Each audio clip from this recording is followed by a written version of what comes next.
చెప్పుకోవడానికి గర్వపడదాం మనం. ఒకటేంటి, అట్లాంటి డ్రిప్పును తీసుకొచ్చే ఈరోజు ఎక్కడున్నాం మనం? ఈ గత ఐదేళ్లలో డ్రిప్ని పడుకోబెట్టారు.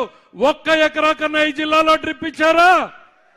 ఒక్క ఉరవకొండ నియోజకవర్గంలోనే 800 కోట్లతో మెగా డ్రిప్ ఇరిగేషన్ ప్రాజెక్టు చేస్తే పైపులు తుప్పు పడిపోతున్నాయి. 1 అడుగు ముందుకు పడలేదు 5 ఏళ్లలో. మళ్ళీ వచ్చాడు నాయకుడు.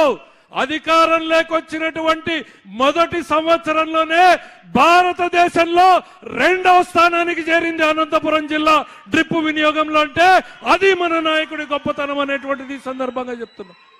నాయకుడి బాటలో నడిచినటువంటి జిల్లా యంత్రాంగాన్ని, కలెక్టర్ని, సంబంధిత శాఖ వారిని కూడా ఈ సందర్భంగా నేను అభినందిస్తున్నా. భారతదేశంలో 2వ స్థానానికి 10 నెలల్లో చేరడం అంటే సామాన్యమైన విషయం కాదు అనేటువంటిది ఈ సందర్భంగా గుర్తు చేస్తున్నా. అది ఆయనకి జిల్లా పట్ల ఉన్నటువంటి ప్రేమ. గుర్తు చేస్తాను, ఈ జిల్లాలో పుట్టకపోయినా ఆయనకి జిల్లా మీద అపరిమితమైన ప్రేమ.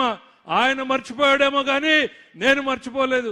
ఓ పుట్టినరోజుకు వచ్చాడు, గొల్లపల్లి రిజర్వాయర్ కి శంకుస్థాపన చేశాడు. మళ్ళీ పుట్టినరోజు జరుపుకునే లోపల గొల్లపల్లి రిజర్వాయర్ ను ఓపెన్ చేశాడు. ఓపెన్ చేయడం వలన వాళ్ళ కియా ఫ్యాక్టరీ వచ్చింది, ఉద్యోగాలు వచ్చాయి, మన పిల్లల భవిష్యత్తు మారింది.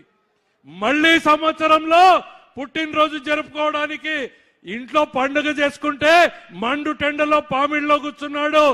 ఆ రోజే జీవో ఇచ్చాడు. ఇక్కడ కూర్చుని నేను అనంతపురం దాటేలోగా ఈ హంద్రీనీవా కాలువ వెడల్పు చేసే జీవో ఇక్కడ రావాలి, నేను ఇక్కడే విడుదల చేయాలన్నాడు.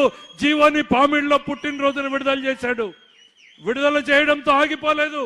ఈ తరానికి తెలియాల్సిన అవసరం ఉంది. ఎవరు కష్టపడుతున్నారు, ఎవరు మన తల రాతలు మార్చేందుకు తన జీవితాన్ని ధారపోస్తున్నాడు అనేది మన తరం గుర్తుంచుకోవాలి.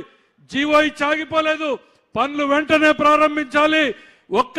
అప్పుడున్నటువంటి 10 మీటర్ల బెడ్ విడ్త్ సరిపోదు, రెట్టింపు చేయండి అన్నాడు. జీవో ఇచ్చాడు, పనులు ప్రారంభించాడు. 37% పనులు పూర్తయినాయి 2014 నుంచి 19 లోపల. జీవోలకు పేపర్లకి పరిమితం కాలేదు, పనులు పరుగులు పెట్టించాడు ఆయన. 37% పూర్తయినాయి. దురదృష్టవశాత్తు ఈ జిల్లా దరిద్రం. ఆ సంవత్సరంలో మళ్ళీ ఎన్నికల్లో జగన్మోహన్ రెడ్డి వచ్చాడు. వచ్చే ముందు ఇదే ఉరవకొండకు వచ్చి జలదీక్ష పెట్టాడు. మర్చిపోయింటారు ఆ పార్టీ నాయకులు కూడా గుర్తు చేస్తున్నా. ఎన్నికలకి 3 నెలల ముందు వచ్చి ఉరవకొండలో జలదీక్ష పెట్టి ఏమన్నాడు? ఎలక్షన్లు గెలిస్తేనే 3 నెలల్లో హంద్రీనీవా పనులు ప్రారంభిస్తానన్నాడు. ఈ జిల్లా మనవడిని రుణం తీర్చుకుంటా అన్నాడు. 3 నెలలు పోయింది, 5 సంవత్సరాలు పోయింది. మన కాలువలో గంప మట్టి తీశారా అని అడుగుతున్నా. తీశారా? ఎక్కడైనా ఈ 400 కిలోమీటర్లలో గంప మన్ను తీశాడు ఆయన. జిల్లా మనవడిగా ఆయన రుణం తీర్చుకున్నది ఏంటంటే జిల్లా భవిష్యత్తుకు తల కొరువు పెట్టిపోయాడు జగన్మోహన్ రెడ్డి అనేటువంటిది ఈ సందర్భంగా గుర్తు చేయదలుచుకుంటా ఉన్నా. ఇది హంద్రీనీవాని వెడల్పు చేస్తే ఏం జరుగుతుంది? మీ ఈ గ్రామం ఛాయాపురమే ఉదాహరణ తీసుకోండి. హంద్రీనీవా రాకముందు మన భూముల విలువ ఎంత చెప్పండి? 5 లక్షలు. ఈ రోజు మీ భూముల విలువ ఎంత? ఎంత వినపడాలి? 20, 25. కౌలు ఎంత ఇస్తున్నారు?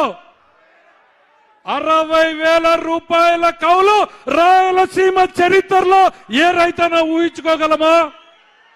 ఈరోజు మా చెల్లెళ్ళు ఇక్కడ కూర్చున్నారు. బీసీ కాలనీ లేకపోతే ఎప్పుడు ఏమడుగుతారు?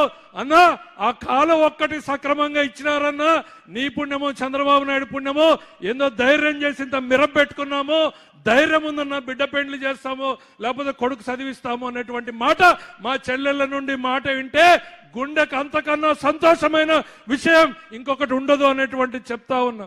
ఈ జిల్లా తలరాతలు మార్చింది ఎవరు అనంటే అది హంద్రీనీవా కాలువ కావచ్చు, లేకపోతే బీటీపీ ప్రాజెక్టు కావచ్చు, పేరూరు ప్రాజెక్టు కావచ్చు, కియా మోటార్ కావచ్చు, హెచ్ఎన్ఎస్ మన హెచ్ఎల్సి లైనింగ్ కావచ్చు. ఇవన్నీ కూడా ఒక్క చంద్రబాబు నాయుడు గారి వల్లనే సాధ్యమైనవి. ఆయన ఒక్కడే చేశాడు అనేటువంటిది ఈ సందర్భంగా ఈ వేదిక ద్వారా చెప్తా ఉన్నాను నేను. ఎవరికి ఓటేయాలి? నా లెక్కలో అన్నం పెట్టినోడే దేవుడు. అవునా కాదా? అవునా కాదా? మనకెవరు అన్నం పెడితే వాళ్ళే దేవుడు. అన్నం పెట్టాడా లేదా? మనకు అన్నం పెట్టాడా లేదా? మరి ఏమనాలి ఆయన్ని? ఏమనాలి?